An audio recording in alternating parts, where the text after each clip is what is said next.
नमस्कार दोस्तों, CTET preparation class में आपका स्वागत है।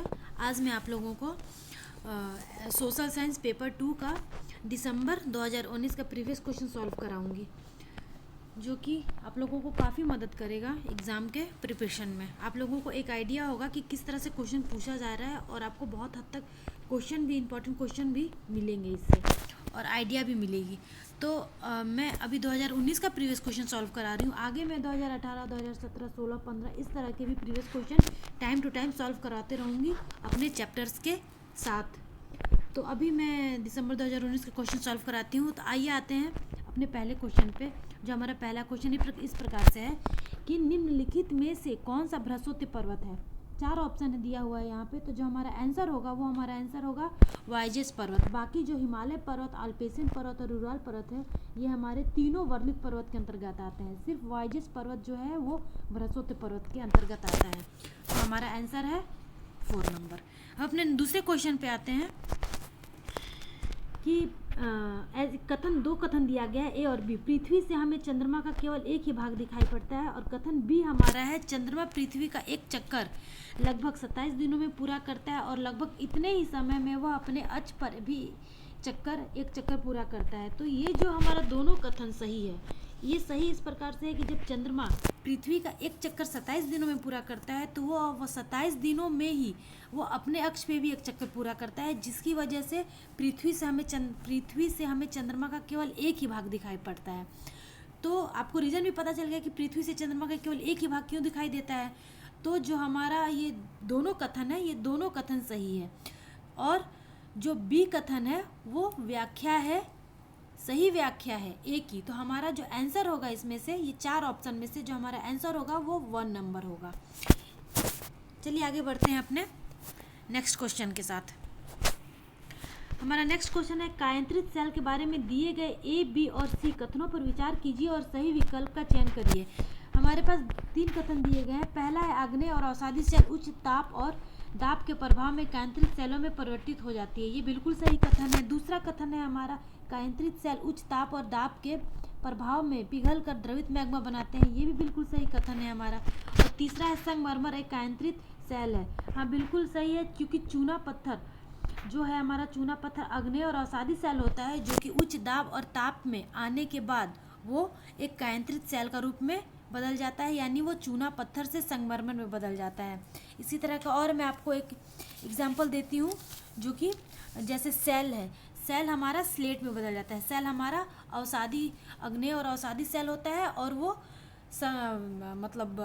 उच्च ताप और दाब के प्रभाव में आकर कायांतरित का रूप लेके स्लेट बन जाता है।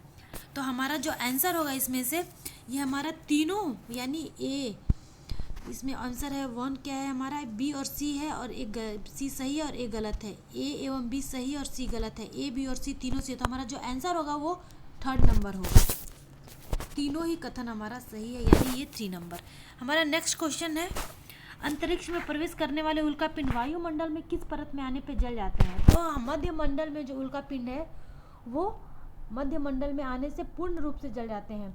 जिस तरह की अगर हम बात करेंगे वायुमंडल की, तो वायुमंडल के 5 परत होते हैं, क्षोभ मंडल, समताप मंडल, मध्य मंडल, आयनमंडल और वायुमंडल। सबके अपनी अपनी खासियत होती है। जो अभी यहाँ पे उल्कापिंड की बात हो रही है, तो मध्य मंडल में उल्कापिंड पूर्णतः जल जाता है। तो जो हमारा आंसर होगा वो हमारा आंसर होगा 1 नंबर। देखिए हमारा नेक्स्ट क्वेश्चन है, ऋतु प्रवास जुड़ा हुआ है। ऋतु प्रवास की अगर हम बात करते हैं, तो जो पहाड़ी और पठार के इलाकों में जो पशुचारक लोग होते हैं, वो ऋतु के हिसाब से यानी जब तक से उनको उनके पशुओं के लिए चारा उस जगह पे मिलते रहता है वो रहते हैं। और जैसे ही चारा खत्म होता है और मौसम चेंज होता है, तो वो पशुओं को लेके उस जगह से दूसरी जगह चले जाते हैं। यानी इससे तो साफ स्पष्ट होता है, ये चारों ऑप्शन में से पढ़ने के बाद आपको आंसर का पता चल जाएगा। लोगों के आवागमन से, घरों के पास बनावट से, एक छोटे घर के पौधे रखने का कृत्रिम आहता से, ऐसे स्थान जहां बस्तियां विकसित होती है। हमारा 4 ऑप्शन है। तो हमारा आंसर होगा लोगों के आवागमन से, यानी 1st नंबर। हमारा नेक्स्ट क्वेश्चन है, स्थायी पवनों के संदर्भ में कथन ए और बी पर विचार कीजिए और सही विकल्प का चयन कीजिए। स्थायी पवन, ये हमारा कथन ए है, ये पवनें वर्ष भर लगातार निश्चित दिशा में चलती रहती है। बिल्कुल ये कथन सही है, क्योंकि जो स्थायी पवनें होती है वो लगातार वर्ष भर लगातार एक ही दिशा में चलती है। दूसरा कथन है पश्चिम एवं पूर्वी पवनें इनके इलाके हैं। जो हमारे स्थायी पवनों के हैं वो पश्चिमी और पूर्वी पवनें ही उनके उदाहरण होते हैं। ये भी कथन हमारा सही है। तो जो हमारा इसमें आंसर होगा वो ए और बी दोनों सही है, यानी थर्ड नंबर। इस प्रकार से ये देखिए। अपने नेक्स्ट क्वेश्चन पे आते हैं। ब्राजील के कंपोस और वेनेजुएला के लानोस उदाहरण है उष्ण कटिबंधीय घास स्थल के। जो हमारा ब्राजील के कंपोस और वेनेजुएला के लानोस, वेनेजुएला और ब्राजील दोनों ही उष्ण कटिबंधीय क्षेत्र में आते हैं, और कंपोस और लानोस दोनों ही घास है। तो जो हमारा ऑप्शन दिया गया है वो शीतोष्ण कटिबंध घास स्थल, ये बिल्कुल गलत है। टुंडा प्रकार की वनस्पति बहुत ऊपर में पाई जाती है, वो पहाड़ी और पठार के इलाकों में, ठंडी जगहों में। तो ये भी हमारा गलत है। तीसरा हमारा है उष्ण कटिबंधीय घास स्थल। ये जो हमारे कंपोस और वेनेजुएला के में है, ये दोनों उष्ण कटिबंधीय क्षेत्र हैं, और लानोस और कंपोस ये दोनों घास जो महत्वपूर्ण है वहाँ के, तो यहाँ पे उष्ण कटिबंधीय घास स्थल है ये। और चौथा हमारा है ऑप्शन भूमध्य सागरीय वनस्पति। तो ये तो हो ही नहीं सकता है। तो जो हमारा आंसर होगा वो हमारा आंसर होगा थर्ड नंबर। अपने नेक्स्ट क्वेश्चन पे आगे बढ़ते हैं। जलवायु के संदर्भ में कथन ए और बी पर विचार कीजिए और सही विकल्प का चयन कीजिए। हमारा एक कथन है जलवायु वायुमंडल में दिन प्रतिदिन होने वाला परिवर्तन है। ये हमारा कथन बिल्कुल गलत है, क्योंकि जलवायु हम इस तरह से बोल सकते हैं कि जलवायु किसी स्थान के सालों भर के मौसम की एक औसत दशा को माप के ही वहाँ पे डिसाइड किया जाता है जलवायु को, कि हाँ ये कौन सी जलवायु इस जगह पे है। तो इस तरह से मतलब हम बोल सकते हैं कि किसी जगह पर अनेक वर्षों में मापी गई मौसम की औसत दशा होती है जलवायु। लेकिन यहाँ पे कथन क्या दिया गया है, जलवायु वायुमंडल में दिन प्रतिदिन होने वाले परिवर्तन है, जबकि दिन प्रतिदिन होने वाला परिवर्तन नहीं है। बी कथन है किसी स्थान की जलवायु सिर्फ उसकी ऊंचाई या चुआवच पर निर्भर करती है। ये भी कथन हमारा गलत है। तो इसमें जो 4 ऑप्शन दिया गया है उसमें हमारा ये ढूंढिए कि कौन सा जो ये दोनों कथन सही है, यानी ए और बी दोनों गलत है, यानी हमारा जो आंसर होगा वो 4 नंबर। अपने नेक्स्ट क्वेश्चन पे आगे बढ़ते हैं। दिए गए लक्षणों ए और बी के आधार पर ऊर्जा स्रोत की पहचान करिए। ये हमारा 4 ऑप्शन दिया गया है, जो कि हमारा पहला, और कथन भी 2 दिया गया है। एक कथन है हमारा यह एक परंपरागत ऊर्जा स्रोत है, और बी कथन है यह ऊर्जा स्रोत तब निर्मुक्त होती है जब अपरिष्कृत तेल को धरातल पर लाया जाता है। तो इसमें से 4 ऑप्शन में से पढ़िए, आपको पता चल जाएगा। बायोगैस तो हो नहीं सकता, प्राकृतिक गैस, भूतापीय ऊर्जा और मोम। तो हमारा भूतापीय ऊर्जा भी नहीं हो सकता है, मोम भी। प्राकृतिक गैस ऐसा गैस है जो कि परंपरागत है, अपरंपरागत नहीं है। प्राकृतिक गैस परंपरागत है जो कि नष्ट हो सकती है समय के अनुसार, और जब भी हम तेल के लिए खुदाई करते हैं तो हमें सबसे पहले प्राकृतिक गैस ही मिलती है। तो हमारा ये जो ए और बी जो कथन को संतुष्ट करता है यानी पुष्टि करती है, वो हमारा 2 नंबर यानी प्राकृतिक गैस। तो इसका आंसर होगा 2 नंबर, प्राकृतिक गैस। अब अपने नेक्स्ट क्वेश्चन के साथ आगे बढ़ते हैं। भारत का शोध संसाधन मैत्री कहाँ अवस्थित है? ऑस्ट्रेलिया में, अंटार्कटिका में, यूरोप में और एशिया में। तो अगर हम बात करते हैं शोध संसाधन का, तो जो मैत्री है वो भारत का, मैत्री और दक्षिण गंगोत्री 2 शोध संसाधन अंटार्कटिका में स्थित है। और अंटार्कटिका में सिर्फ भारत का ही शोध संसाधन नहीं, मतलब ऑलमोस्ट ऐसा हम बोल सकते हैं कि मतलब बहुत सारे देशों का वहाँ पे शोध संसाधन स्थित है, और भी देशों का शोध संसाधन वहाँ पे स्थापित है। तो यहाँ पे भारत के बारे में पूछा गया है। तो भारत का मैत्री और एक दक्षिण गंगोत्री। तो यहाँ पे मैत्री जो है हमारा और दक्षिण गंगोत्री वो अंटार्कटिका में स्थित है शोध संसाधन। तो ये हमारा आंसर होगा 2 नंबर, अंटार्कटिका। अब आते हैं अपने नेक्स्ट क्वेश्चन पे। निम्नलिखित में से कौन सा कथन खनिज के संदर्भ में सही नहीं है? ये क्वेश्चन पे ध्यान दीजिए, सही नहीं है। जो हमारा ये 4 कथन दिया गया इसमें से खनिज के संदर्भ में हमें सही नहीं है खोजना है। तो हमारा जो पहला ऑप्शन है ये प्राकृतिक रूप से प्राप्त होने वाले पदार्थ है, ये बिल्कुल खनिज के मामले में सही है कि जो खनिज होता है वो प्राकृतिक रूप से ही प्राप्त होने वाला पदार्थ होता है। दूसरा कथन है यह एक निश्चित रासायनिक संगठन होता है, बिल्कुल सही है क्योंकि खनिज में एक निश्चित रासायनिक संगठन होता है। तीसरा कथन है ये विभिन्न प्रकार के भूवैज्ञानिक परिवेश में निर्मित होता है, तो ये भी हमारा कथन सही है। चौथा कथन है सभी खनिज अधात्विक होते हैं। तो ये कथन हमारा खनिज के मामले में बिल्कुल गलत है, क्योंकि खनिज सिर्फ धात्विक अधात्विक नहीं धात्विक भी होते हैं। धात्विक खनिज जैसे सोना, चांदी, एल्युमिनियम, इस तरह के। तो ये कथन हमारा बिल्कुल गलत है। क्वेश्चन के अनुसार हमारा आंसर होगा 4 नंबर, जो कि हमारा 4 नंबर खनिज के मामले में कथन गलत है। चलिए आइए आते हैं अपने नेक्स्ट क्वेश्चन पे। निम्नलिखित का मिलान करना है। तो मिलान हम इस प्रकार से करेंगे। ये देखिए हमारा दिया गया है ए नंबर नर्मदा नदी, बी वज्जी दिया गया है, सी दिया गया है गाहो पहाड़ियाँ, डी दिया गया है गंगा घाटी, ई दिया गया है सिद्धू और उसकी सहायक नदियाँ।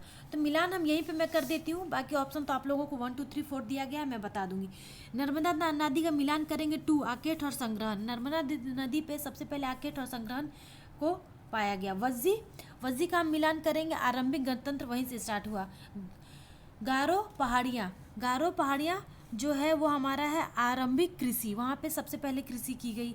गंगा घाटी जो हमारा है वो लगभग 25 वर्ष पूर्व के शहर जो हमारा है वो लगभग 2500 वर्ष पूर्व के शहर है। सिद्धू और उसकी सहायक नदियाँ ई की बात करेंगे तो वो प्रथम नगर है। हमारे सिद्धू सभ्यता और हड़प्पा सभ्यता ये भी बोल सकते हो, वो हमारी प्रथम नगर है। तो इसमें आपको मैंने मिलान कर दिया है, तो जिसका आंसर होगा वो हमारा होगा, या यहाँ पे देखते हैं 1 2 3, तो हमारा जो आंसर होगा वो होगा 3 नंबर।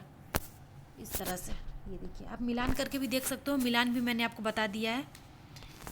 अब हम नेक्स्ट क्वेश्चन पे आते हैं। नीचे 2 कथन ए और बी भारतीय इतिहास की तिथियों और काल के समसामयिक वाद विवादों के संदर्भ में दिए गए हैं। यहाँ पे भी क्वेश्चन समझने की बात है, भारतीय इतिहास की बात की जा रही है, तिथियों और काल के समसामयिक वाद विवादों के संदर्भ में। तो पहला कथन है हिंदू मुस्लिम ब्रिटिश जैसी कालाविधि उपयुक्त है, क्योंकि शासकों का धर्म एकमात्र महत्वपूर्ण ऐतिहासिक परिवर्तन रहा है। तो ये कथन हमारा बिल्कुल भी सही नहीं लग रहा है। दूसरा का बात करेंगे कथन, लंबी समाविधि में घटित होने वाली ऐतिहासिक प्रक्रियाओं को निश्चित तिथि और काल विभाजकों के अंतर्गत लाना समस्यात्मक है। तो जो हमारा ये कथन है ये हमारा सही है। तो इसका जो हमारा आंसर होगा वो हमारा आंसर होगा 4 नंबर। ए गलत है किंतु बी सही है। अपने नेक्स्ट क्वेश्चन पे आगे बढ़ते हैं। नीचे 2 कथन 19वीं शताब्दी में नई लोकप्रिय भारतीय कला के संदर्भ में है। हमारा एक कथन है कई चित्रों में अपने आसपास के बदलाव का उपहास किया गया। अंग्रेजी भाषी लोगों के नए शौकों का मजाक तथा औरतों को घर से बाहर न निकलने की सलाह दी गई। और दूसरा कथन है हमारा राष्ट्रवादी विचारों को अभिव्यक्त करने और लोगों को ब्रिटिश शासन के खिलाफ उद्वेलित करने के लिए छवियों का इस्तेमाल किया जाता था। छवियों का इस्तेमाल मतलब किसी का इमेज बना के एग्जाम्पल के रूप में देना। तो ये हमें इस तरह ऐसा हम बोलते हैं कि किसी की छवि को दिखाते हैं कि हाँ ये छवि है, तो उस छवियों के अनुसार हम उसकी तुलना करते हैं, उसको एग्जाम्पल देते हैं। तो इसमें जो हमारा आंसर होगा वो हमारा होगा, ये देखिए इस प्रकार से 2 नंबर, यानी ए और बी दोनों सही है, किंतु ए की सही व्याख्या बी नहीं है। हमारा जो कथन है ए और बी बिल्कुल सही, क्योंकि जब अंग्रेजों का राज्य था तब उस टाइम पे नए शौक, उनके शौकों का मजाक भी उड़ाया जाता था, औरतों को घर से बाहर न निकलने की भी सलाह दी जाती थी, क्योंकि अंग्रेजों के जो उनके नए शौक थे, शौकों में जैसे शिकार करना और भी बहुत सारे के शौक होते थे जो कि आज भी हमारी अंग्रेजी सभ्यता में मौजूद है। तो उसको लेके जो इंडियन लोग होते हैं वो औरतों को घर से बाहर नहीं निकलने देते थे। तो और दूसरा हमारा कथन भी बहुत ही सही है कि ब्रिटिश के जो खिलाफ होते थे, ब्रिटिश को बुरा ही मानते थे, तो उनकी छवियों का इस्तेमाल किया जाता था। तो ये हमारा दोनों कथन सही है। तो हमारा जो आंसर होगा वो 2 नंबर होगा, लेकिन वो ए की सही व्याख्या बी नहीं है। तो इस तरह से हमारा आंसर हुआ 2 नंबर। चलिए आगे बढ़ते हैं अपने नेक्स्ट क्वेश्चन पे। भारत में आरंभिक मानव पर समझ के लिए निम्नलिखित में से किसे एक प्राथमिक स्रोत माना जा सकता है? कागंडा शैली की चित्रकला, गिरनाल का शैल अभिलेख, पदशाह नामा चित्रकला, मध्य प्रदेश की शैल चित्रकला। तो इसका जो हमारा आंसर होगा वो हमारा आंसर होगा 4 नंबर, मध्य प्रदेश की शैल चित्रकला। ये जो हमारी मध्य प्रदेश की शैल चित्रकला है उसके बारे में ये मैं आपको बता दूं कि ये 2 से 5 लाख साल पुराने हैं और ये मानसौर के भानपुर जिले में है। तो अपने नेक्स्ट क्वेश्चन के साथ आगे बढ़ते हैं। ब्रिटिश काल से पहले बच्चों को पढ़ाया जाता था सरकारी संस्थानों में, ये गलत है। दूसरा है एक निश्चित फीस लेकर, ये भी गलत है हमारा। तीसरा है साल भर फसल की कटाई के समय छोड़कर जब वे खेतों में काम करते। बिल्कुल सही है ये हमारा कथन, क्योंकि ब्रिटिश काल से पहले बच्चों की पढ़ाई का जो अभी जो हम सिलेबस बोलते हैं, करिकुलम बोलते हैं, इस तरह का हम बोल सकते हैं, तो साल भर पढ़ाई होता था, बस जब फसल की कटाई होती थी तब छोड़ के, जब वो खेतों पे काम करने जाते थे उस टाइम पे पढ़ाई नहीं होती थी। तो हमारा जो आंसर होगा, जो राइट आंसर होगा, वो हमारा होगा 3 नंबर। चलिए अपने नेक्स्ट क्वेश्चन के साथ आगे बढ़ते हैं। नीचे दो कथन ए और बी 18वीं से 19वीं शताब्दियों में यूरोप में राष्ट्रीय राज्यों के उदय के संदर्भ में 18वीं शताब्दी तक यूरोप के लोग स्वयं को राष्ट्र राज्य के रूप में देखते थे। ये कथन हमारा गलत है। कथन बी है हमारा, प्रारंभिक 19वीं शताब्दी में लोगों को यह बोध कराया गया कि प्रत्येक भाषी समुदाय एक अलग राष्ट्र है। जो यूरोप है, यूरोप के बहुत में जैसे ईसाई धर्म और भी बहुत सारे धर्म हैं, उन धर्मों को ऐसा बोध कराया गया कि हम लोग सब अलग अलग राष्ट्र हैं, तो वो अलग अलग कंट्री में डिवाइड हो गए। तो जो हमारा बी कथन है वो सही है, यानी हमारा जो हमारा आंसर होगा वो हमारा आंसर होगा 4 नंबर। ए गलत है किंतु बी सही है। सभी ऑप्शन पढ़ने की ज़रूरत नहीं है, मैं आपको आंसर ऊपर ही क्लियर कर दे रही हूँ, इसलिए मैं डायरेक्ट आपको सही ऑप्शन ही बता रही हूँ। अब आगे बढ़ते हैं अपने नेक्स्ट क्वेश्चन के साथ। BCE का तात्पर्य, BCE हम बात करते हैं, हमारा ऑप्शन दिया गया है ए। इसका BCE का तात्पर्य, यानी BCE का तात्पर्य, इस तरह भी आप फुल फॉर्म भी इसका एक तरह से बोल सकते हो, बिफोर क्रिश्चियन एरा, ये हमारा गलत है। बिफोर कॉमन एरा, ये हमारा राइट आंसर है। बिफोर सीजर एरा, ये हमारा गलत आंसर है। बिफोर कंटेम्पररी एरा, तो हमारा जो आंसर है वो बिफोर कॉमन एरा। इस प्रकार से ये देखिए, बिफोर कॉमन एरा की हम बात करें तो जैसे जीसस क्राइस्ट ईसा मसीह के जन्म से पहले के समय को, जैसे ईसा पूर्व, जैसे हमारा जो हड़प्पा सभ्य था वो ईसा पूर्व में था 2500, तो इस तरह से उनके काल को हम जैसे BCE लिखते हैं और उसको हिंदी में ईसा पूर्व बोलते हैं और उसको फुल फॉर्म में BCE को बिफोर कॉमन एरा बोलते हैं। तो हमारा जो राइट आंसर होगा वो होगा 2 नंबर। अपने नेक्स्ट क्वेश्चन के साथ आगे बढ़ते हैं।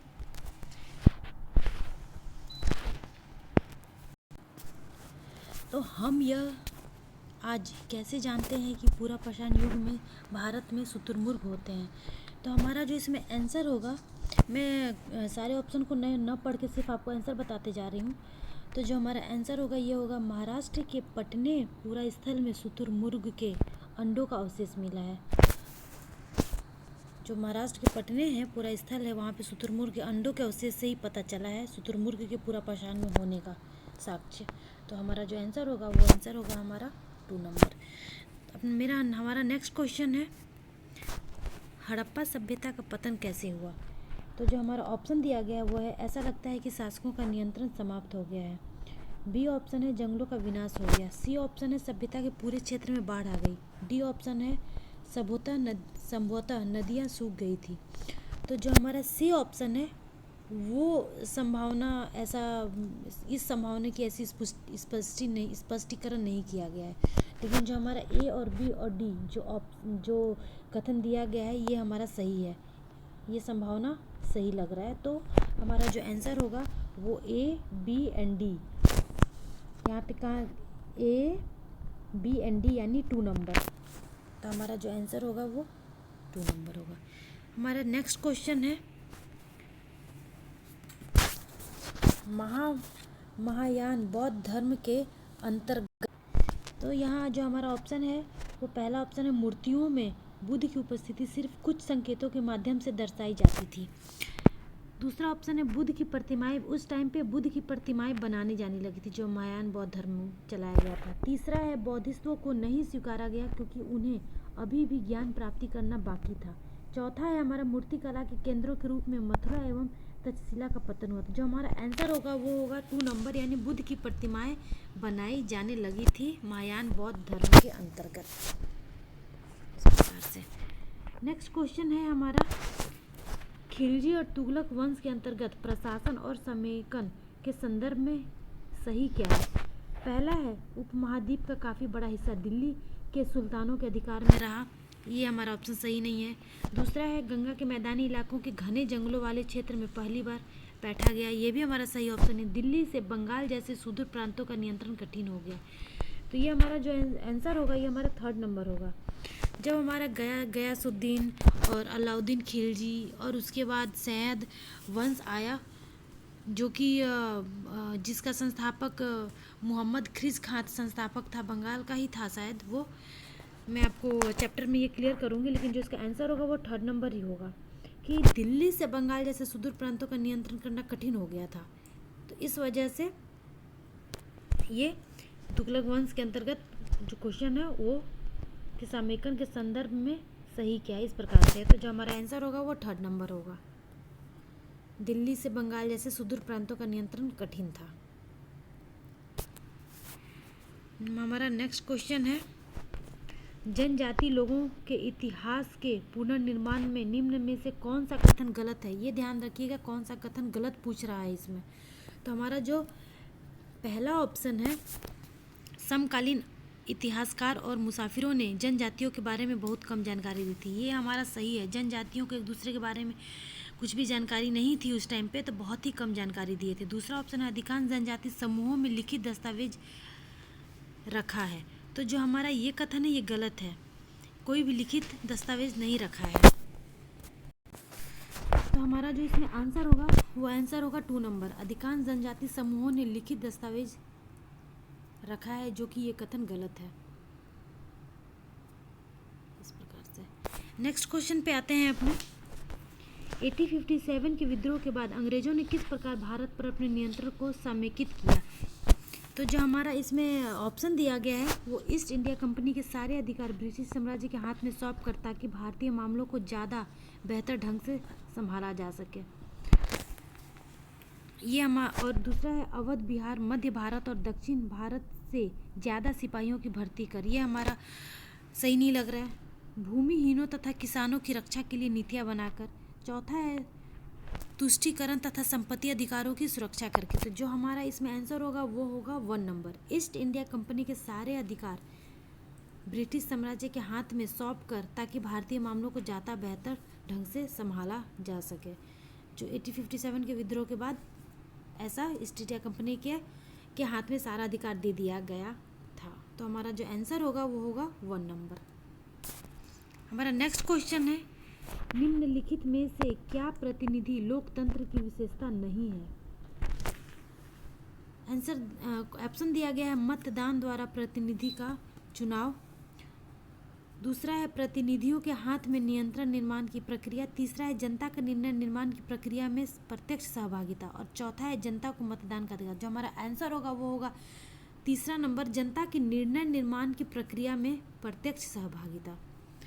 जो हमारे जनता का होता था प्रतिनिधि लोकतंत्र में विशेषता नहीं है, ये बताया गया है। तो जो हमारा नहीं है विशेषता वो यही है कि जनता के निर्णय निर्माण की प्रक्रिया में प्रत्यक्ष सहभागिता। तो हमारा आंसर होगा 3 नंबर।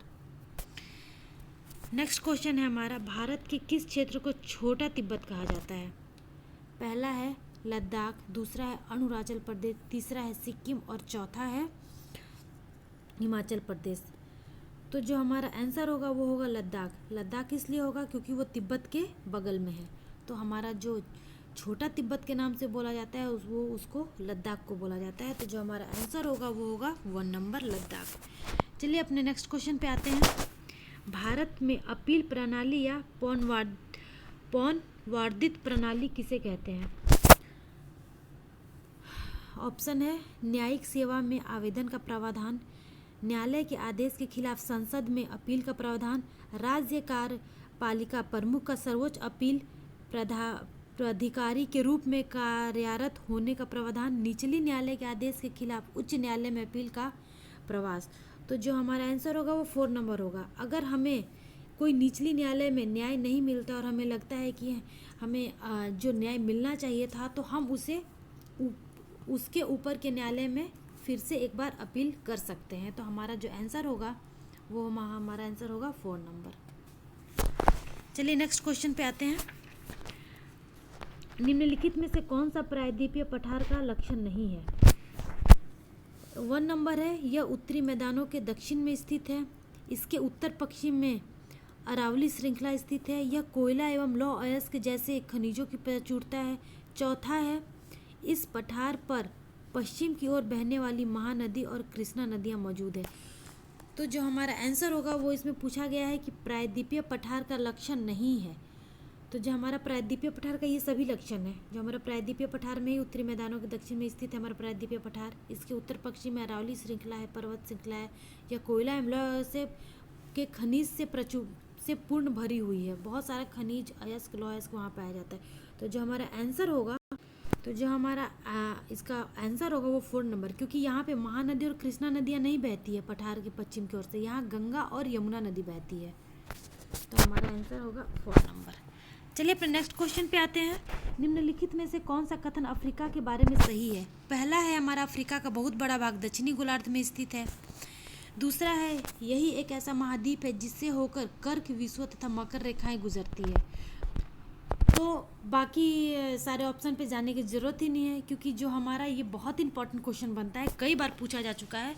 ये बिल्कुल सही है कि जो हम अफ्रीका ही एक ऐसा महादेश है जहाँ से कर्क रेखा, विषुवत रेखा तथा मकर रेखाएं, तीनों रेखाएं होके गुजरती है। तीनों रेखाएं यहाँ से पास होती है। तो जो हमारा आंसर होगा वो होगा 2 नंबर।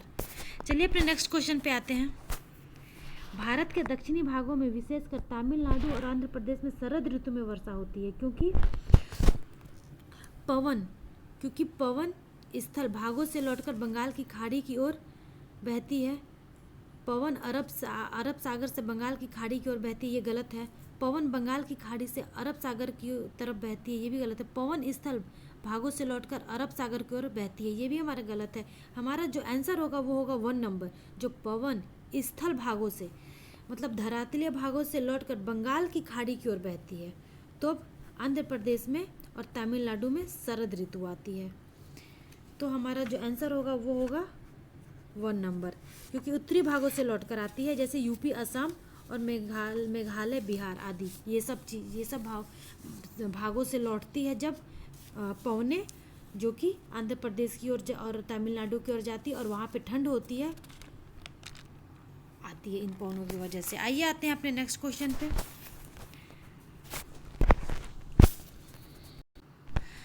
तो हमारा नेक्स्ट क्वेश्चन है, जन स्वास्थ्य के क्षेत्र में कोस्टा रिका उपागम किसे कहा गया है?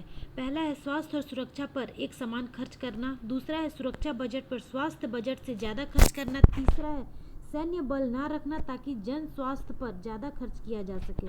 चौथा है सेना के जवानों के स्वास्थ्य पर खर्च करना। जो हमारा आंसर होगा इसमें होगा 3 नंबर, यानी सैन्य बल ना रखना ताकि जन स्वास्थ्य पर ज़्यादा खर्च किया जा सके। इस कोस्टा रिका उपागम के अंतर्गत यही आता है हमारा, सैन्य बल ज़्यादा नहीं रखते थे ताकि जन स्वास्थ्य पर ज़्यादा खर्चा किया जा सके। अपने नेक्स्ट क्वेश्चन पे आते हैं हम। 1997 में भारतीय उच्चतम न्यायालय में विशाखा निर्देश की रचना महिलाओं को यौन उत्पीड़न से बचाने के लिए। पहला है गाड़ियों में, दूसरा है कार्यस्थलों में, तीसरा है वैवाहिक संबंधों में, चौथा है सड़कों पे। जो हमारा आंसर होगा वो कार्यस्थलों में, यानी जहाँ भी वो बाहर काम करने जाती थी वहाँ पे उनकी यौन उत्पीड़न से बचाने के लिए ये उच्चतम न्यायालय में निर्देश जारी किया गया था 1997 में। तो जो हमारा आंसर होगा वो होगा 2 नंबर। नेक्स्ट क्वेश्चन पे आते हैं अपने। निम्नलिखित में से कौन भारत के एक राज्य के राज्यपाल की नियुक्ति करते हैं? पहला है विधानसभा के सदस्य, दूसरा है सांसद के सदस्य, तीसरा है केंद्र सरकार और चौथा है अटॉर्नी जनरल। तो जो हमारा आंसर हो गया विधानसभा के सदस्य, राज्य स्तर पर ऐसा कुछ भी नहीं होता है, राष्ट्रपति के द्वारा राज्यपाल की नियुक्ति होती है। और तो जो राष्ट्रपति हुए वो हमारा केंद्र सरकार, क्योंकि जो केंद्र सरकार है वो मंत्रिमंडल के परामर्श पर ही नियुक्त करता था, ठीक है, नियुक्त करता है। इस प्रकार से ये कथन किया गया है, यानी केंद्र सरकार यानी राष्ट्रपति ही नियुक्त करता है राज्यपाल को, और वो केंद्र सरकार। तो हमारा जो आंसर होगा वो केंद्र सरकार होगा, यानी 3rd नंबर। अपने नेक्स्ट क्वेश्चन पे आते हैं। निम्नलिखित में से कौन ग्रामीण प्रशासनिक अधिकारी नहीं है? यहाँ पे पूछा गया है कि ग्रामीण प्रशासनिक अधिकारी नहीं है। तो हमारा ऑप्शन है पटवारी, दूसरा है नगर निगम बोर्ड काउंसलिंग, और तीसरा है भूमि रिकॉर्ड अधिकारी, और चौथा है रेखपाल। तो जो हमारा आंसर होगा वो होगा 2 नंबर, नगर निगम बोर्ड काउंसलर। जो बोर्ड काउंसलर है वो नगर के अंतर्गत आता है, ना कि ग्रामीण प्रशासनिक अधिकारी। तो वो हमारा जो है वो गलत है। बाकी पटवारी, भूमि रिकॉर्ड अधिकारी और लेखपाल ये सभी ग्रामीण प्रशासनिक के अंतर्गत आते हैं। तो हमारा सही आंसर होगा वो होगा 2 नंबर। आगे बढ़ते हैं अपने नेक्स्ट क्वेश्चन पे। भारतीय उच्चतम न्यायालय द्वारा दिए गए डी के बासु निर्देश क्या हैं? कार्यस्थल पर यौन उत्पीड़न की रोकथाम के लिए निर्देश, बच्चों के हानिकारक रोजगारों से बचाव के लिए निर्देश, घरेलू हिंसा से महिलाओं के बचाव के लिए निर्देश, गिरफ्तारी, नज़रबंदी और पूछताछ के दौरान पुलिस द्वारा पालन की जाने वाली प्रक्रियाओं से जुड़े निर्देश। जो हमारा आंसर होगा वो हमारा आंसर होगा 4 नंबर। अपने नेक्स्ट क्वेश्चन के साथ आगे बढ़ते हैं। वन अधिकार कानून 2006 अपने शीर्षक में कौन सी श्रेणी के अधिकारों को स्वीकारता है? पहला है अनुसूचित जनजातियां, दूसरा है अनुसूचित जातियां, तीसरा है आर्थिक रूप से पिछड़े वर्ग, चौथा है अति पिछड़ी जनजातियां। जो हमारा आंसर होगा वो होगा अनुसूचित जनजातियां। तो ये हमारा आंसर होगा 1 नंबर। चलिए नेक्स्ट क्वेश्चन के साथ आगे बढ़ते हैं। द्वितीयक स्रोत का एक उदाहरण है। पहला है भारत का संविधान, दूसरा है जनगणना रिपोर्ट 2011, तीसरा है जन्म एवं मृत्यु के पंजीकरण रिकॉर्ड, चौथा है हमारे अतीत 1 कक्षा 6 के लिए NCERT की इतिहास की पाठ्य पुस्तक। तो जो हमारा आंसर होगा वो हमारा आंसर होगा 4 नंबर। इसका द्वितीयक स्रोत का एक उदाहरण है NCERT की इतिहास की पाठ्य पुस्तक कक्षा 6 की। तो अपने नेक्स्ट क्वेश्चन पे आगे बढ़ते हैं। नीचे दिए गए 2 कथनों का विचार कीजिए। पहला है परीक्षाएं तंत्र की सुविधा के लिए निर्मित कृत्रिम परिस्थितियां हैं, न कि व्यक्तिगत शिक्षार्थी के लिए। दूसरा है हमारा स्मृति परीक्षण से दूर दक्षताओं के परीक्षण पर जोर के रूप में बदलाव सामायिक विज्ञान, सामाजिक विज्ञान की कक्षाओं में तनाव को कम करेगा।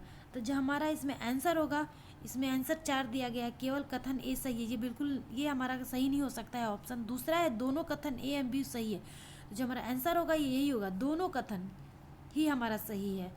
ये यहाँ पे परीक्षाएं यानी एग्ज़ाम्स की बात की जा रही है। तो जो हमारा ये जो ए और बी जो कथन दिया गया है, ये दोनों कथन ही हमारा सही साबित होता है, यानी हमारा आंसर होगा 2 नंबर। नेक्स्ट क्वेश्चन के साथ आगे बढ़ते हैं। सामाजिक विज्ञान के अध्यापक या अध्यापिका का मुख्य उद्देश्य होना चाहिए शिक्षार्थियों से प्रतिस्पर्धा यानी कंपटीशन जागृत करना, सभी तत्व जो समाज का निर्माण करते हैं उनके बीच के संबंधों का बोध कराना, तीसरा है शिक्षार्थियों को सामाजिक ऐतिहासिक तथ्य याद करवाना, चौथा है समाज के यथा स्थिति बनाए रखना तथा सरकार के सभी निर्णयों को स्वीकार करने के लिए शिक्षार्थियों को तैयार करना। जो हमारा इसमें आंसर होगा कि सामाजिक विज्ञान के अध्यापक या अध्यापिका का मुख्य उद्देश्य यही होना चाहिए कि सभी तत्व जो समाज का निर्माण करते हैं उनके बीच के संबंधों का बोध कराना। तो हमारा आंसर होगा 2 नंबर। नेक्स्ट क्वेश्चन है हमारा सामाजिक विज्ञान के आकलन का मुख्य उद्देश्य पाठ्य पुस्तकीय ज्ञान को याद करने की क्षमताओं का परीक्षण तथा सभी शिक्षार्थियों के लिए परीक्षा को तनाव को कम करना। ये हमारा ऑप्शन नहीं होगा, सही आंसर नहीं होगा। शिक्षार्थियों को वर्गीकृत करते और चिन्हित करने के लिए, ये भी नहीं होगा। तीसरा है हमारा शिक्षार्थियों के बीच सामाजिक विभेदों को दर्शाने के लिए। चौथा है शिक्षार्थियों को पुष्टि देना तथा मानक स्थापित करना जिनको पाने के लिए वे प्रयासरत रहे। तो जो हमारा आंसर होगा वो हमारा आंसर होगा 4 नंबर।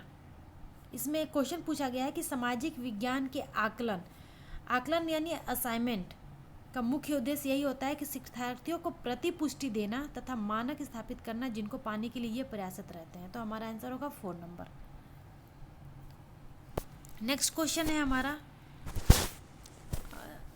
सामाजिक विज्ञान की कक्षा में फिल्मों को एक प्रभावी शैक्षणिक उपकरण के रूप में प्रयोग किया जा सकता है क्योंकि फिल्में कक्षा के भीतर बाहरी दुनिया को ला सकती है।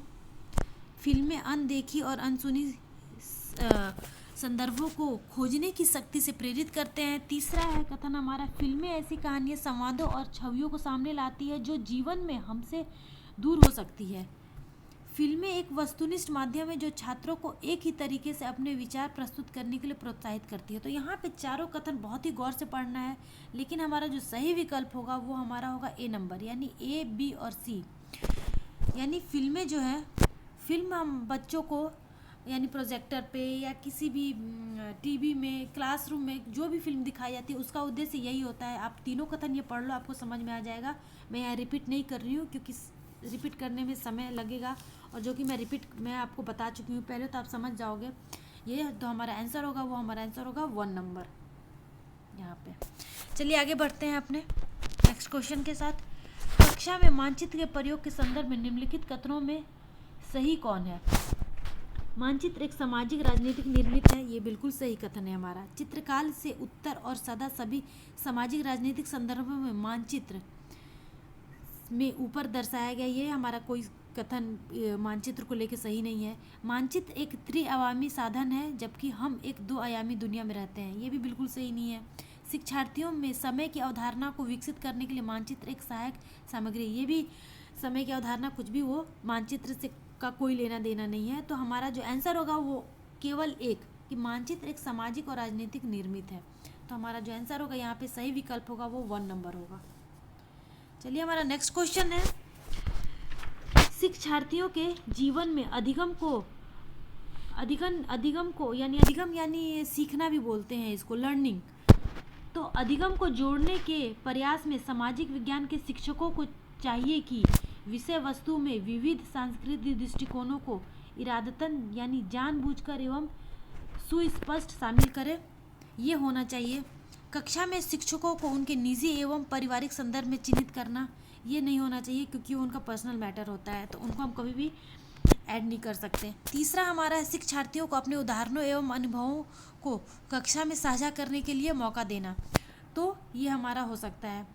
ये हमारा शिक्षार्थियों को अपने उदाहरणों एवं अनुभवों को कक्षा में साझा करने के लिए मौका देना चाहिए, जो उनके उदाहरण और अनुभव होते हैं। तो जो हमारा आंसर होगा वो ए और बी हमारा कथन सही लग रहा है, यानी जो हमारा ए और बी, ए और सी, हमारा जो ए और सी कथन है वो हमारा सही लग रहा है, यानी हमारा आंसर होगा 2 नंबर।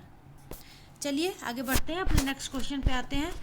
इतिहास पढ़ाते वक्त वंशावली चार्ट यानी वंश क्या को वंश तो ऐसे भी साफ पता चल रहा है कि एक वंश से दूसरा वंश, तीसरा वंश, चौथा वंश, तो इसके बारे में ये कथन दिया होगा। तो पहले किसी क्वेश्चन को पहले हम बहुत ही आराम से एग्जाम्स में पढ़ने चाहिए, और उसको पहले क्वेश्चन को समझते हुए ही हमें ऑप्शन पे जाना चाहिए और कथन पे जाना चाहिए, और क्वेश्चन को पहले अच्छे से समझ लेना चाहिए कि क्वेश्चन पूछा क्या जा रहा है। तो यहाँ वंशावली चार्ट का प्रयोग होता है, ये वंशावली चार्ट का यहाँ जिक्र किया गया है। तो आइए क्वेश्चन फिर से पढ़ते हैं।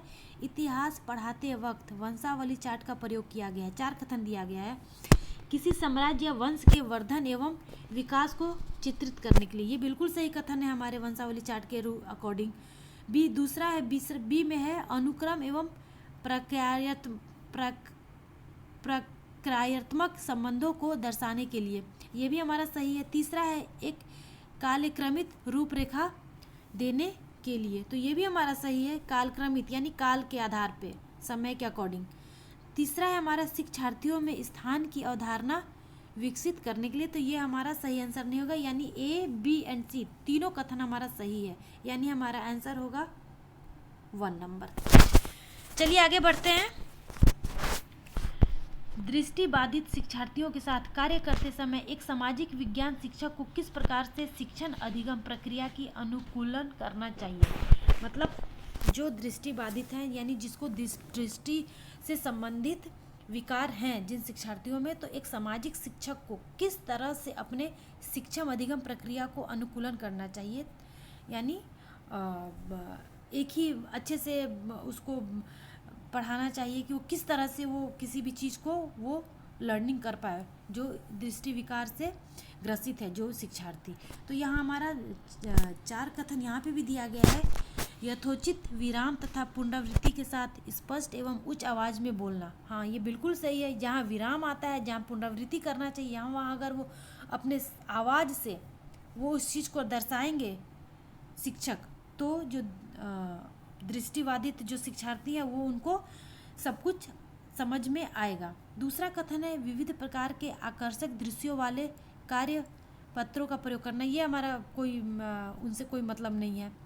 तीसरा है हमारा सी नंबर है मौखिक संकेतों द्वारा कल्पना करने के अवसरों का उत्पन्न करना, हाँ ये बिल्कुल हमारा सही है। मौखिक संकेतों के द्वारा कल्पना करने के लिए अवसरों को उत्पन्न करना चाहिए। तो चौथा है कक्षा में चर्चा के दौरान टैक्टाइल स्पर्श करने वाली सामग्रियों को शामिल करना। ये हमारा डी वाला कथन भी बिल्कुल सही है, यानी हमारा जो आंसर होगा 2 नंबर, केवल ए, सी तथा डी। ये देखिए, ये हमारा 2 नंबर सही आंसर होगा। नेक्स्ट क्वेश्चन है हमारा, सामाजिक विज्ञान शिक्षण में प्रोजेक्ट विधि के कथनों पर विचार करें। कथन 4 दिया गया है, यह उपयोगीवादी दृष्टिकोण से प्रेरित है। दूसरा कथन है, यह शिक्षार्थियों को खोजी बना देता है। तीसरा है, यह पूर्ण रूपेण एक शिक्षक केंद्रित विधि है। चौथा है, यह स्वनिर्देशित क्रियाकलापों द्वारा अधिगम को बनाती है। तो जो हमारा आंसर होगा वो हमारा आंसर होगा 3 नंबर, ए, बी एवं डी सही कथन है हमारा। हमारा नेक्स्ट क्वेश्चन है, अन्वेषण को इच्छुक रचनात्मक दृष्टिकोण से एक सामाजिक विज्ञान की शिक्षिका अपने शिक्षार्थियों को किस रूप में देखेगी। तो जो यहाँ पे 4 कथन दिया गया है, सामाजिक प्रक्रियाओं में खोज करने के उत्सुक, स्रोतों के आधार पर कल्पनाशील, समस्याओं, ये हमारा जो बी है वो हमारा सही कथन है, समस्याओं के समाधान में के सुझावों की कोशिश करने वाले। और डी नंबर है, विवादास्पद मुद्दों को उच्च शिक्षा के स्तरों पर चर्चा करने के लिए स्थगित करने वाले। ये हमारा कथन गलत है। तो जो हमारा सही आंसर होगा वो हमारा 2 नंबर होगा, यानी ए, बी एवं सी। यहाँ ये देखिए, सामाजिक प्रक्रियाओं में खोज करने को उत्सुक करते हैं, रचनात्मक दृष्टिकोण से सामाजिक विज्ञान की शिक्षिका का शिक्षार्थियों को किस रूप में देखेगी। ये यहाँ पे उनके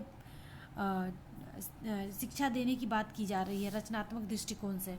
तो यह हमारा ए, बी एंड सी जो हमारा कथन है, यानी कितने नंबर हो गए, 2 नंबर, हमारा आंसर होगा 2 नंबर।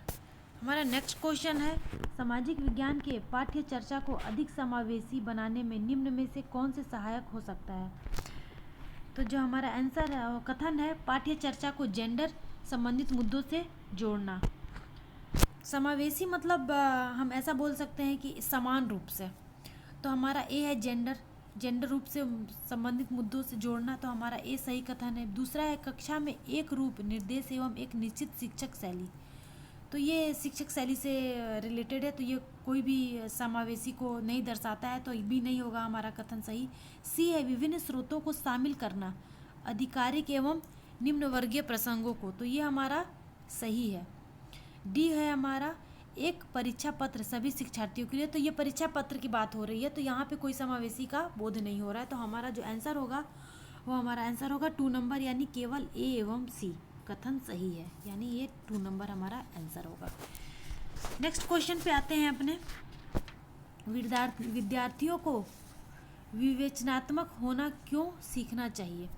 तो हमारा जो 4 ऑप्शन दिया गया है, तो इसमें से जो हमारा आंसर होगा वो 4 नंबर होगा। सॉरी, मैं पहले आपको ऑप्शन पढ़ लेती हूँ। कमियों को इंगित करने के लिए एवं लगभग सभी चीज़ को दोषदर्शी होने के लिए, ये हमारा गलत ऑप्शन लग रहा है। दूसरा है, समाज में यथा स्थिति बनाए रखने के लिए, ये भी हमारा सही आंसर नहीं है। तीसरा है, यह समझने के लिए कि मुद्दे उनकी खुद की ज़िंदगी से कैसे जुड़े हैं। तो अगर स्टूडेंट्स के मुद्दे खुद की ज़िंदगी से जुड़े होंगे तो ही वो उन विद्यार्थियों, इसमें क्वेश्चन देखिए क्या पूछा गया है, विद्यार्थियों को विवेचनात्मक मतलब क्रिटिकल, विवेचनात्मक मतलब क्रिटिकल होना क्यों सीखना चाहिए, ताकि वो अपनी, और ये हमारा तीसरा कथन बिल्कुल सही लग रहा है क्वेश्चन के हिसाब से, कि यह समझने के लिए कि मुद्दे उनकी खुद की ज़िंदगी से कैसे जुड़े हैं, तो वो किसी भी चीज़ को बहुत ही अपने वे में, अपने क्रिटिकल वे में से जुड़े होते हुए देख सकते हैं। चौथा ऑप्शन की तो पढ़ने की ज़रूरत नहीं, क्योंकि हमें आंसर मिल चुका है 3 नंबर, तो हमारा आंसर होगा ये 3rd नंबर। तो हाँ, तो इस प्रकार से विद्यार्थियों को विवेचनात्मक होना सीखना बहुत ही ज़रूरी है, ताकि वो अपने खुद के निजी मुद्दे से और ज़िंदगी से जुड़े हुए रह सकें। चौथा, नेक्स्ट क्वेश्चन पे आते हैं हम, निम्नलिखित उदाहरणों में से विविधता को दर्शाने वाले उदाहरण का चयन करें। सरोज को स्कूल जाने का मौका मिला जबकि निर्मला को स्कूल जाने का मौका नहीं मिला। एलन एक गरीब परिवार से वास्ता रखता है जबकि साइमन का परिवार बहुत अमीर है। रघु सुरेश को फुटबॉल की टीम में शामिल नहीं करना चाहता क्योंकि वह समाज के एक खास समुदाय से आता है।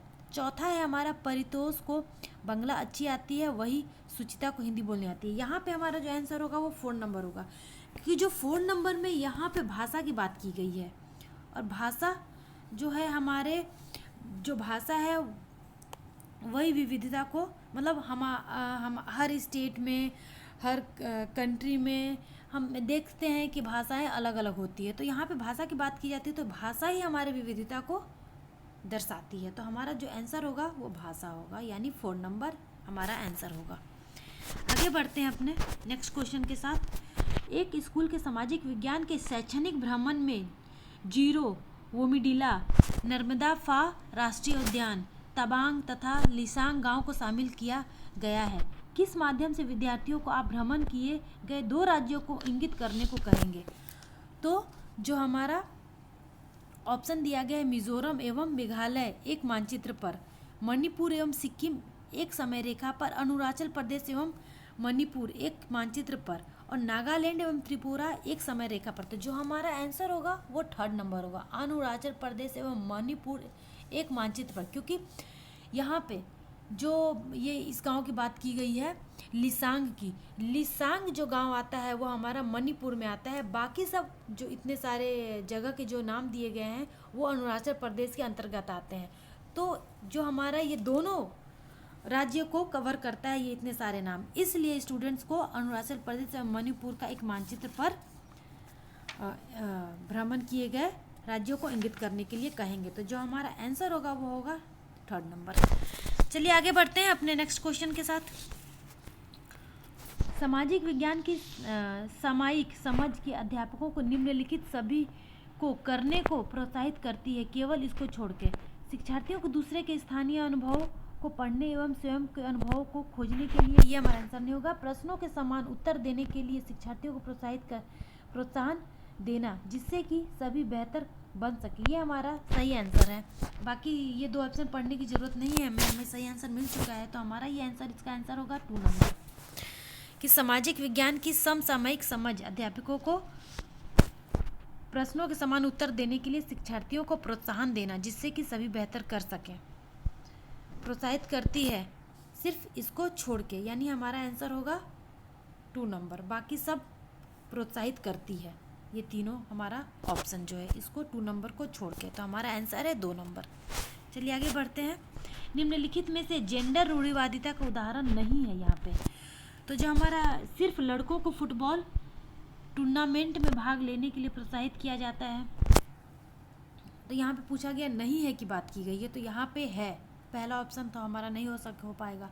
दूसरा है सिर्फ लड़कियों को कक्षा का बोर्ड सजाने के लिए कहा जाता है, तो ये भी हमारे जेंडर को रूढ़िवादी जेंडर का उदाहरण है। तीसरा है हमारा, हालांकि लड़के कक्षागत चर्चा में दबदबा बनाने का प्रयास करते हैं लेकिन लड़कियों एवं लड़कों दोनों की सहभागिता को प्रोत्साहित किया जाता है। तो जो हमारा आंसर होगा हमें मिल चुका है, ये हमारा आंसर होगा 3rd नंबर, यानी ये जेंडर रूढ़िवादी का उदाहरण नहीं है क्योंकि दोनों को सहभागिता का मौका मिल रहा है, प्रोत्साहन किया जा रहा है। चलिए आगे बढ़ते हैं अपने नेक्स्ट क्वेश्चन के साथ। सामाजिक विज्ञान शिक्षक को प्रभावी बनाने के लिए आवश्यक होगा अतीत के सभी सांस्कृतिक प्रथाओं को रखना, ये नहीं होगा। साहित्यिक स्रोतों का समालोचनात्मक विश्लेषण करना चाहे वो कितनी भी पुरानी हो, तो ये हमारा सही होगा। सामाजिक विज्ञान शिक्षण को प्रभावी बनाने के लिए ये बहुत ही सही है। साहित्य स्रोतों का समालोचनात्मक विश्लेषण करना चाहे वो कितनी भी पुरानी हो, विश्लेषण करना ही चाहिए। तीसरा है सभी गैर शाब्दिक स्रोतों का निष्कासन करना, ये नहीं होगा हमारा आंसर। चौथा है स्रोतों की ट्राई, यहाँ पे सही प्रिंट नहीं आया है, ट्राईएंगुलेशन है, ट्राईएंगुलेशन यानी त्रिकोणीयन को प्रमुखता देना, ये भी हमारा सही है। यानी जो हमारा सही आंसर होगा वो 3 नंबर होगा, यानी केवल बी तथा डी, ये इस तरह से। यानी सामाजिक सामाजिक विज्ञान यानी सोशल साइंस शिक्षण को प्रभावी बनाने के लिए आवश्यक होगा। ये चारों कथन में से बी तथा डी यानी थर्ड नंबर हमारा सही आंसर है। नेक्स्ट क्वेश्चन पे आते हैं हम। कक्षा में सामाजिक न्याय के प्रति संवेदनशीलता को प्रोत्साहन किया जा सकता है। सामाजिक न्याय की यहाँ बात की के प्रति संवेदनशीलता को प्रोत्साहित किया जा सकता है। तो हमारा यहाँ पे 4 ऑप्शन दिया गया है। कक्षा में विचार विमर्श के दौरान समकालीन जन आंदोलनों और पक्ष समर्थन की कहानियों के अंशों को शामिल करके, ये हमारा सही ऑप्शन है और ये हमारा सही आंसर होगा। और आगे भी हम पढ़ देते हैं।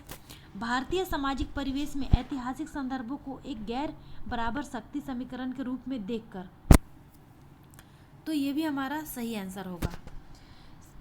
सी नंबर है हमारा, सामाजिक न्याय पर आधारित संवैधानिक प्रावधानों को कक्षा चर्चाओं में शामिल करके, ये भी सही है। चौथा है, कक्षा में दोषी बच्चों को तुरंत शारीरिक दंड देकर, नहीं, कक्षा में कभी भी दोषी बच्चों को दंड नहीं देना चाहिए। तो ये हमारे कथन की पुष्टि नहीं करती है, यानी कक्षा में सामाजिक न्याय के प्रति संवेदनशीलता को प्रोत्साहन नहीं देता। ये कोई न्याय नहीं है।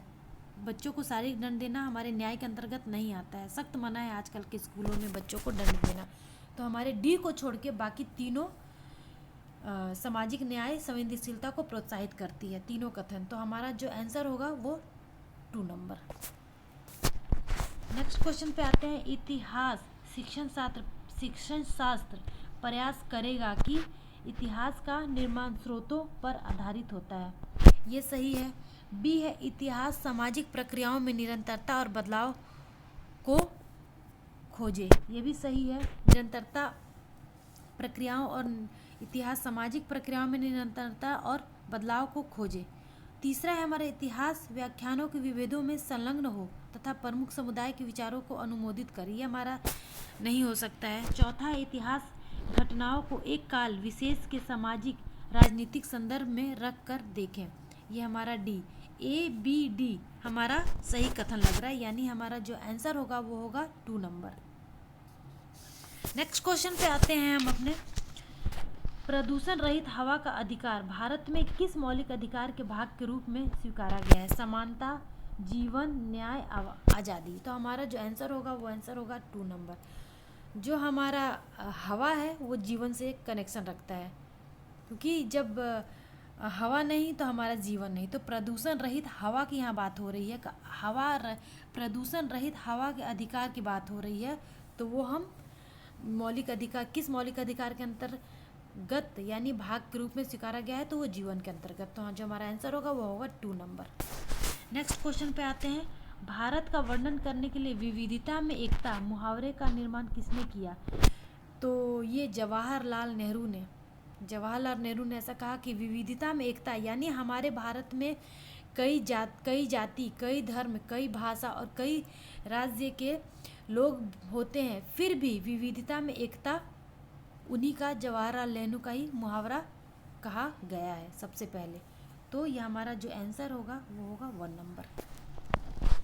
भारत का वर्णन करने के लिए, भारत का वर्णन तो सबको भी को पता है कि बहुत जाति, बहुत धर्म और बहुत भाषा के लोग पाए जाते हैं। तो जवाहरलाल नेहरू ने इस तरह से मुहावरे के रूप में किया था। नेक्स्ट क्वेश्चन है हमारा, लोकसभा में कितने सदस्य मनोनीत होते हैं, ना कि मतदान द्वारा चुनकर आते हैं? जैसा कि हम जानते हैं कि जो हमारा लोकसभा है उसमें 552 सदस्य होते हैं, जिसमें से कि 503 सदस्य सभी राज्यों से चुने जाते हैं जनता के द्वारा, और 20 जो होते हैं वो केंद्र शासित देश से लिए जाते हैं, और जो 2 होते हैं वो एग्लो इंडिया से लिए जाते हैं। एग्लो इंडिया मतलब ब्रिटिश के लोगों को भी, 2 लोगों को भी चयनित यानी मनोनीत किया जाता है।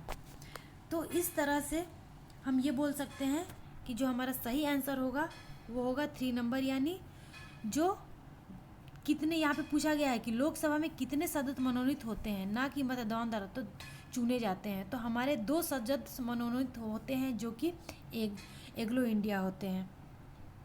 तो यहाँ पे जो हमारा आंसर होगा वो होगा 3 नंबर।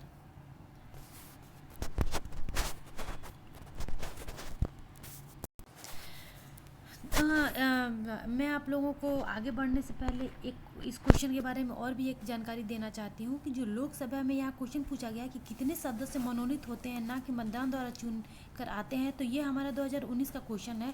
तो 19 के क्वेश्चन में हम ये बोल सकते हैं कि 2 सदस्य मनोनीत होते हैं जो कि एंग्लो इंडियन होते हैं, जिसको ब्रिटिश की नागरिकता प्राप्त होती है।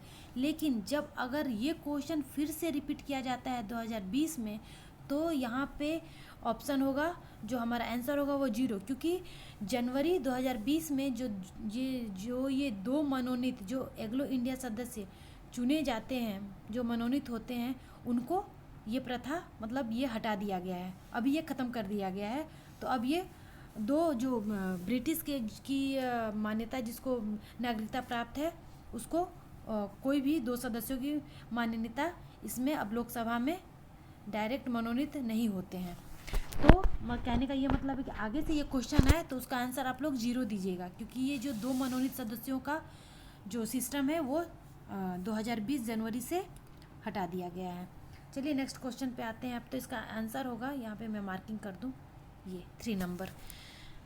हमारा नेक्स्ट क्वेश्चन है 2006 में नेपाल में सरकार का रूप राजतंत्र से बदल कर हो गया, तो यह हमारा आंसर होगा लोकतंत्र। 2006 में नेपाल में सरकार का रूप राजतंत्र से बदलकर लोकतंत्र के रूप में हो गया, उससे पहले वो राजतंत्र के रूप में था, तो हमारा आंसर हो गया लोकतंत्र। तो चलिए यहाँ पे हम दिसंबर 2019 के प्रीवियस क्वेश्चन तो सॉल्व कर चुके हैं, आगे मैं और भी आप लोगों को क्वेश्चन सॉल्व कराऊंगी। तब तक से मैंने आपको ये जो भी प्रीवियस क्वेश्चन सॉल्व कराई हूँ और उसको जो भी मैं बताई हूँ उसके बारे में, वो आप उसको अच्छे से सीखो। अब आगे का वीडियो मैं आप लोगों के लिए बहुत ही जल्द लेके आऊँगी। तब और अगर आप लोगों को मेरा पढ़ाना या मेरे चैनल पे जो मैं स्टडी करा रही हूँ आप लोगों को सीटेट से रिलेटेड वो पसंद आ रहा है, तो आप मेरे चैनल को सब्सक्राइब ज़रूर करें, अगर नहीं किए हो तो सब्सक्राइब। और मैं आप लोगों को सीटेट की प्रिपरेशन एक बहुत ही अच्छे से कराऊंगी ये तो, और चैप्टर वाइज भी मैं लेके आऊँगी वीडियोज़। अभी तो मैंने प्रीवियस क्वेश्चन कराए और आगे भी कराऊँगी। तो चलिए आप लोग अभी इतना आप लोग तैयारी करो, मैं आगे आप लोगों के लिए फिर से एक नेक्स्ट वीडियो बहुत जल्द लेके आऊँगी। तब तक के लिए थैंक यू सो मच।